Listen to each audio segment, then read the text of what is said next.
Vayamos, si os parece ahora, al testimonio directo, como os decía al principio, del fotógrafo Alejandro Damians, sobre un acontecimiento que también es muy relevante, primordial, en las apariciones de Garabandal que estamos comentando, y que es precisamente el milagruco, como se le llama, ¿no? La comunión invisible. La comunión invisible. Es decir, un ángel daba la comunión a estas videntes, la forma consagrada que se materializaba sin que un sacerdote, ¿no?, sin que nadie físicamente se la diera. Hay material fotográfico de esto. Y esto ocurrió el 18 de julio de 1962. Un milagro que había anunciado ya la Virgen María a Conchita varios días antes, que se iba a producir, ¿no? Y que las personas que estuvieran ahí iban a ser testigos de esto.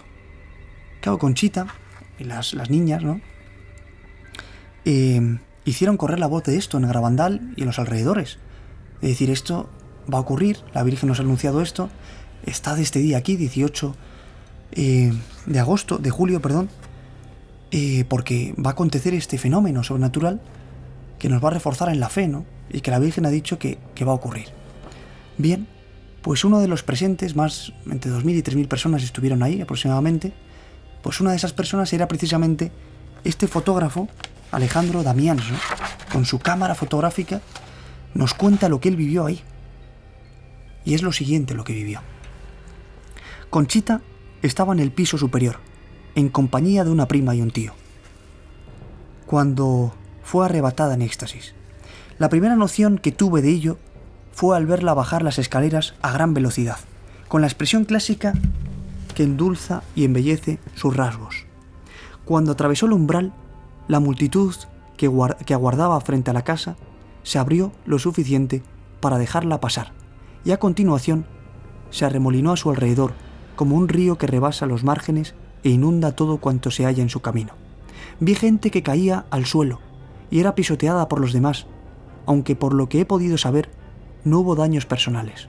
Sin embargo, la visión de aquella fantástica multitud avanzando a base de empujones y codazos no pudo tener un aspecto más terrible. Yo intenté seguir a Conchita, pero un grupo de quizás 12 o 15 filas de personas nos separaban ya. De vez en cuando conseguía verla unos instantes. La niña dio la vuelta a la izquierda por un callejón que formaban la pared de la casa familiar y un muro bajo. Volvió a dar la vuelta a la izquierda y allí, justo en mitad del callejón, que en aquel punto era bastante amplio, cayó de repente arrodillada. Su caída fue tan inesperada que la avalancha de gente no pudo detenerse hasta sobrepasar la posición de Conchita, debido al impulso que llevaba. Antes de que pudiera darme cuenta, me encontré exactamente a la derecha de la niña, con su rostro apenas un palmo del mío. Allí resistí poderosamente los empujones de quienes me seguían, luchando con todas mis fuerzas para no ser arrancado de mi privilegiada posición, lo cual conseguí.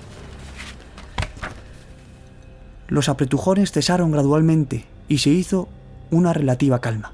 Poco después de medianoche, las nubes que cubrían el cielo se abrieron paulatinamente y el manto azul del firmamento quedó tachonado de estrellas que brillaban alrededor de la luna. A la luz de los astros y de las antorchas que iluminaban el callejón, vi con toda claridad que Conchita tenía la boca abierta y la lengua fuera, en la posición habitual de quien va a recibir la comunión. La niña estaba más bella que nunca. En lugar de causar risas o de parecer ridícula en lo más mínimo, su semblante y su actitud estaban cargados de un extraño y conmovedor misticismo.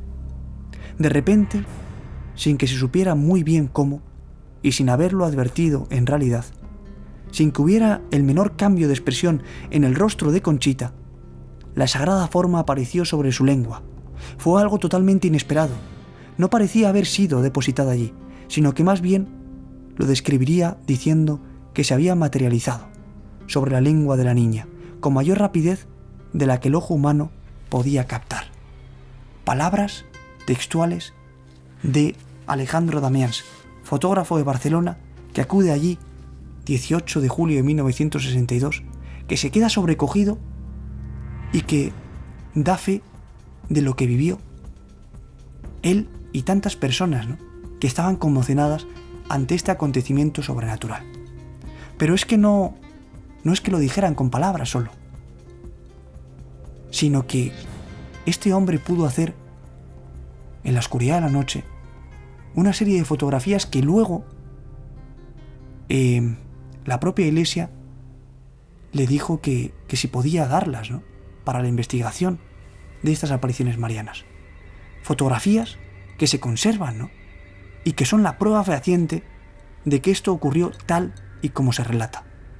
Estamos ante lo inexplicable, un acontecimiento realmente sobrecogedor para quien incluso no tiene fe, sobre todo para quien no tiene fe, ¿no?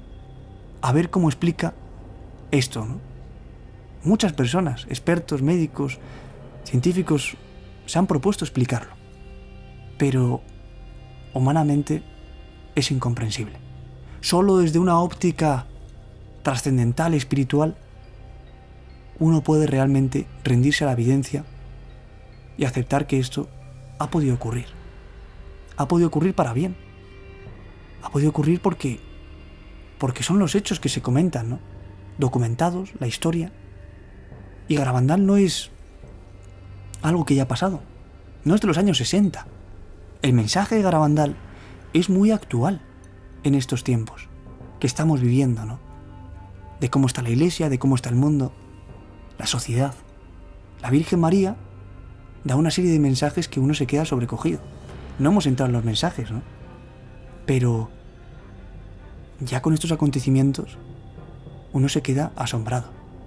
Y estos acontecimientos sobrenaturales, si uno se mete de lleno en Garabandal, le tienen que servir para sustentar, ¿no?, los mensajes de la Virgen María, para darles credibilidad, para profundizarlos, ¿no?, y asumirlos también en su vida, porque no dejan de ser advertencias, ¿no?, de una madre a sus hijos, preocupada por cómo está el mundo, por cómo se comportan. Es una advertencia. Ante todo, Fátima, Medjugorje, Garabandal, las apariciones, que no son dogma de fe, por otra parte, uno se las puede creer o no, pero que al final hay que verlo así. La Virgen María en estos tiempos, ¿por qué? Por algo será, se revela de esta manera, ante personas además, esto es impresionante, siempre muy humildes, niños, personas que son del campo, ¿no?, que no tienen aplausos de la gente, ¿no?, son humildes, como en el Evangelio, ¿no?, los humildes del Evangelio.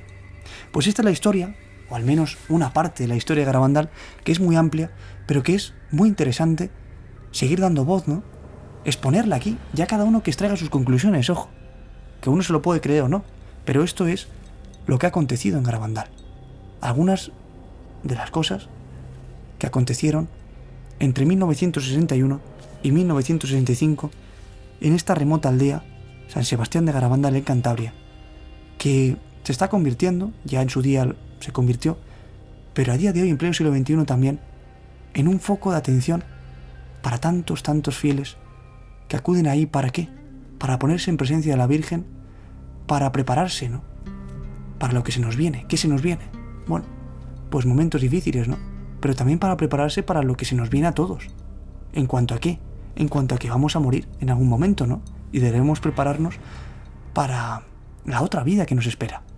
Así que desde aquí, Refuego Zabala, seguimos dando luz, amigos, en estos tiempos de máxima oscuridad, podríamos decir, y gracias a vuestra ayuda y, por supuesto, siempre a la ayuda de Dios. Hasta pronto. Un día alguien me dijo que lo que no se cuenta muere en el olvido, y desde entonces vivo empeñado en contar historias de luz para resquebrajar la oscuridad que nos inunda, porque son muchas las narraciones que se cuentan y hacen daño al ser humano. Es una batalla, una lucha titánica entre la luz y las tinieblas, cuya mayor arma es la palabra.